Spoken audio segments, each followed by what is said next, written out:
नमस्कार दोस्तों, मैं MK. Yadav, motivational speaker, life and business coach, आप सभी का अपने YouTube channel my business Gurukul में हार्दिक स्वागत करता हूं। दोस्तों, पिछले 700 वर्षों में इस देश को जितना मुगलों ने नहीं लूटा, पिछले 200 वर्षों में जितना इस देश को अंग्रेजों ने नहीं लूटा, उतना पिछले 70 वर्षों में इस देश के पूंजीपति और उद्योगपति सरकार से साठगांठ कर इस देश को लूटने का काम किया। ये हमारे देश के उद्योगपति, हमारे देश के पूंजीपति सरकार से साठगांठ कर हमारे ग्रामीण अर्थव्यवस्था को बर्बाद करने का काम किया, ग्रामीण लघु और कुटीर उद्योग को समाप्त करने का काम किया। आज हमारे ग्रामीण और लघु उद्योग समाप्त हो चुके हैं और हमारे गांव के, हमारे ग्रामीण क्षेत्र के किसान, मजदूर, नौजवान इन्हीं पूंजीपतियों और उद्योगपतियों के फैक्ट्री में, महानगर में जाकर इनकी गुलामी और इनके यहाँ नौकरी करने का काम कर रहे हैं। अच्छा दोस्तों, पिछले वीडियो में मैं आप सभी को इकोनॉमी यानी कि अर्थव्यवस्था के बारे में बताया था और इस वीडियो में मैं आप सभी को कुछ और नई चीज़ें बताने जा रहा हूँ और वो है सेंट्रलाइज्ड इकोनॉमी, डिसेंट्रलाइज्ड इकोनॉमी और special economic zone. Centralised economy यानी कि केंद्रीकृत अर्थव्यवस्था, डिसेंट्रलाइज्ड इकोनॉमी यानी कि विकेंद्रीकृत अर्थव्यवस्था और स्पेशल इकोनॉमिक जोन यानी कि खास अर्थव्यवस्था।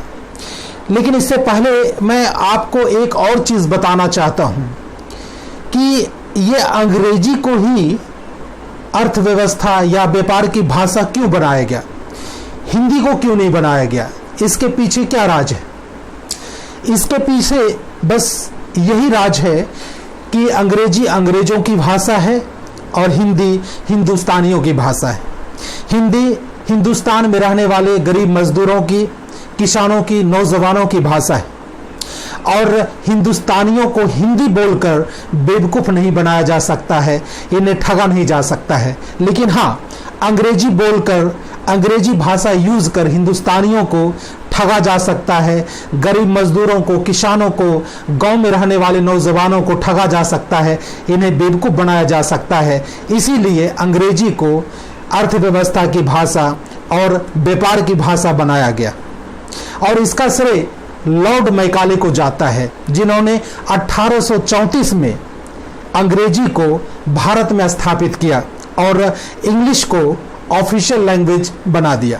यानी कि उस समय 1834 में हमारे देश में जो भी संस्कृत के विद्यालय चलते थे, गुरुकुल चलते थे, उसको लॉर्ड मैकाले ने समाप्त करने का काम किया। स्कूल्स और कॉलेजेस में जो अंग्रेजी भाषा पढ़ाए जाते थे, उनको बंद करने का लॉर्ड मैकाले ने काम किया। तो चलिए दोस्तों, मैं अब आपको सेंट्रलाइज्ड इकोनॉमी, डिसेंट्रलाइज्ड इकोनॉमी और स्पेशल इकोनॉमी जोन के बारे में बताता हूँ। सेंट्रलाइज्ड इकोनॉमी यानी कि केंद्रीकृत अर्थव्यवस्था, अर्थव्यवस्था का एक केंद्र होना। इस अर्थव्यवस्था में क्या होता है कि अर्थव्यवस्था एक केंद्र में होता है जो महानगर में होता है। हमारे देश के पूंजीपति, हमारे देश के उद्योगपति केंद्र में, महानगर में फैक्ट्री लगाते हैं, उद्योग लगाते हैं और गांव के जितने भी कृषि के उत्पाद, पशुपालन के उत्पाद और इससे संबंधित जो मुर्गा पालन है, मछली पालन है, जो भी उत्पाद होते हैं, इन्हें बहुत कम कीमत पर किसानों से खरीद कर शहर ले जाते हैं, केंद्र में ले जाते हैं। फिर अपनी फैक्ट्रियों में ये पूंजीपति, उद्योगपति इनकी प्रोसेसिंग करते हैं, यानी कि इनकी साफ सफाई करते हैं, छटनी करते हैं। जैसे गेहूं ले गए तो गेहूं की पिसाई होती है, जैसे चना ले गए तो चना की पिसाई होकर बेसन बनाया जाता है, जैसे धनिया ले गए, लहसुन ले गए, हल्दी ले गए तो इनको कूट पीस कर मसाला तैयार किया जाता है।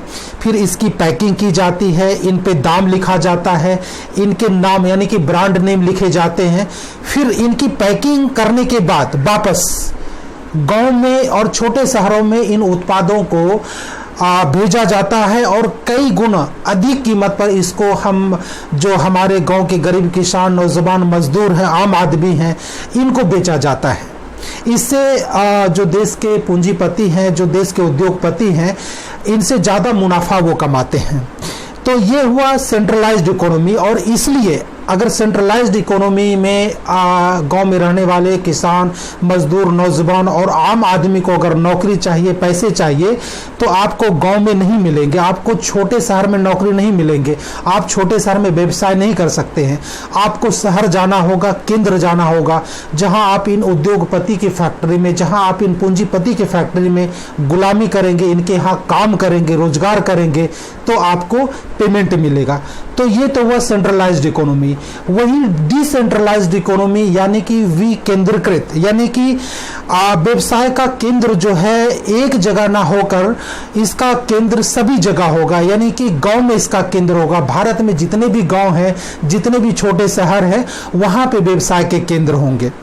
अब इस डिसेंट्रलाइज्ड इकोनॉमी में जो हमारे कृषि उत्पाद हैं, पशुपालन के जो उत्पाद हैं, जो मछली पालन के उत्पाद हैं, जो भी उत्पाद हैं, इनको एक केंद्र में, शहर में नहीं भेजा जाएगा, बल्कि जो गांव में छोटे मोटे लघु और कुटीर उद्योग होंगे, जो छोटे शहर में जो छोटे मोटे उद्योग होंगे, वहां पे मसाले पीसे जाएंगे, वहां पे जो है गेहूं पीसा जाएगा, वहां पे इनकी प्रोसेसिंग होगी, और ये पैकिंग नहीं होगा, इनको लूज में यानी कि खुले में जो गांव में बेचा जाएगा और कम कीमत पे बेचा जाएगा।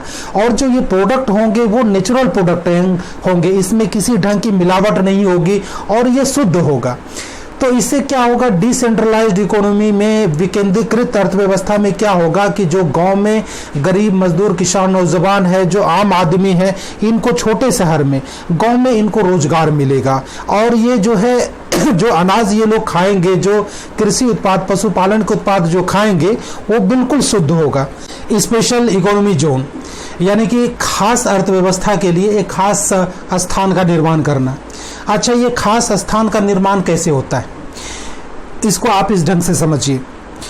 आज जो हमारे देश के पूंजीपति हैं, जो हमारे देश के उद्योगपति हैं, इस खास अर्थव्यवस्था का निर्माण करने के लिए सरकार से साठ गांठ कर एक स्पेशल इकोनॉमिक जोन यानी कि खास अर्थव्यवस्था के लिए खास स्थान का निर्माण करते हैं।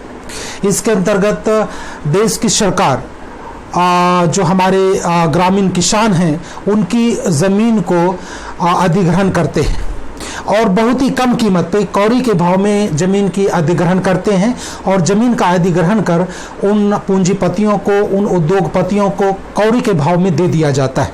फिर सरकार उनको उन ज़मीन पे उद्योग लगाने के लिए, कंपनी लगाने के लिए लोन भी देते हैं, और लोन का कुछ रकम सब्सिडी के तौर पे उन्हें माफ़ भी कर देते हैं। यानी कि जो लोन उद्योगपति लेते हैं तो उनको पूरा लोन चुकाना नहीं पड़ता है, और 40 से 60% लोन चुकाते हैं, बाकी 30 से 40% जो है सब्सिडी के तौर पे उस लोन को माफ़ कर दिया जाता है। फिर 5 से 10 वर्षों तक जो है पूंजीपति से, उद्योगपति से टैक्स भी नहीं लिया जाता है। तो इस ढंग से एक खास अर्थव्यवस्था के लिए एक खास जगह का निर्माण किया जाता है, ताकि जो हमारे देश के गरीब मजदूर, किसान, नौजवान और आम आदमी है, इनको आगे आने वाले कई वर्षों तक गुलाम बना करके रखा जा सके, इन्हें नौकर बना करके रखा जा सके और इन पे राज किया जा सके। तो ये हुआ स्पेशल इकोनॉमिक जोन। अब इसमें जो है सरकार और जो हमारे देश के पूंजीपति और उद्योगपति है, इनके क्या फ़ायदे हैं, ये जग जाहिर है। ये इस ढंग से होता है कि सरकार पूंजीपतियों को फ़ायदे पहुंचाती हैं और पूंजीपति सरकार को फ़ायदे पहुंचाते हैं, और ये लगभग हर पॉलिटिकल पार्टीज़ का यही काम है। कोई भी पॉलिटिकल पार्टी आप कहें कि अच्छे हैं तो आप जो है कंफ्यूजन में हैं, क्योंकि जो हमारे देश के पूंजीपति हैं, जो हमारे देश के उद्योगपति हैं, वो कई पॉलिटिकल पार्टीज, जो राजनीति दल है, उनको इलेक्शन लड़ने के लिए पार्टी फंड में लाखों करोड़ों रुपए दान करते हैं, और जब कोई भी पार्टी पावर में आती है तो उद्योगपति के लिए, पूंजीपति के लिए, उनको फ़ायदा पहुंचाने के लिए उनके अनुसार जो है पॉलिसी का निर्माण करते हैं। जो हाल फिलहाल में किसान आंदोलन हमारे देश में चल रहा है, ये इसी ढंग की पॉलिसी है, जो व्यापारी वर्ग को, पूंजीपति को, उद्योगपति को फायदा पहुंचाने के लिए किसान के विरुद्ध यह बिल लाया गया है, ताकि इससे ज़्यादा से ज़्यादा फायदा उद्योगपति को हो। तो इस ढंग से आप लोगों ने सेंट्रलाइज्ड, डिसेंट्रलाइज्ड और स्पेशल इकोनॉमी जोन यानी कि केंद्रीकृत, विकेंद्रीकृत और खास अर्थव्यवस्था के लिए खास जगह का निर्माण से संबंधित आपने जानकारी लिया। तो दोस्तों, अगर आपको गुलाम नहीं बनना है, इन पूंजीपतियों और उद्योगपतियों की गुलामी नहीं करनी है, इनके फैक्ट्री में महानगर जाकर के काम नहीं करना है, तो आपको देसी आंदोलन के साथ जुड़ना पड़ेगा। क्योंकि देसी आंदोलन के माध्यम से जो हमारे गांव के जो लघु और कुटीर उद्योग हुआ करते थे, उनको फिर से बचाने का हम काम करने जा रहे हैं। फिर से हमारे ग्रामीण लघु और कुटीर उद्योग बसेंगे, फिर से डिसेंट्रलाइज्ड यानी कि विकेंद्रीकृत अर्थव्यवस्था का निर्माण होगा इस देश में। विकेंद्रीकृत अर्थव्यवस्था के माध्यम से ही सभी लोगों को, वो चाहे हमारे देश के नौजवान हो, हमारे देश के किसान हो, मजदूर हो, हर लोगों को रोजगार मिलेगा। कोई एक जगह पे महानगर जाकर करके हम लोग काम नहीं करेंगे, बल्कि जो जिस गांव में रहेगा, छोटे मोटे शहर में रहेगा, उनको वहीं पे काम मिलेगा, उनको वहीं पे रोजगार मिलेगा। तो हम लोगों को जो है डिसेंट्रलाइज्ड इकोनॉमी और स्पेशल इकोनॉमी जोन, जो स्पेशल इकोनॉमी जोन है और सेंट्रलाइज्ड इकोनॉमी के खिलाफ लड़नी है। डिसेंट्रलाइज्ड इकोनॉमी हम लोगों को लाना पड़ेगा, ग्रामीण अर्थव्यवस्था को फिर से लगाना पड़ेगा। तो दोस्तों, मैं आप लोगों से अपील करता हूं कि आप जो है फिर से पुनः गांव की ओर लौटिए, देसी आंदोलन से जुड़िए। और देसी आंदोलन से जुड़ने के लिए आप हमारे my business Gurukul YouTube channel को अवश्य सब्सक्राइब कीजिए और साथ में बेल की आइकन को भी आप दबाएं, ताकि हमारे अगले वीडियो की जानकारी आपको मिल जाए। तो दोस्तों, आप लोगों ने हमारी वीडियो को शुरू से अंत तक देखा, इसके लिए आप लोगों का बहुत बहुत धन्यवाद।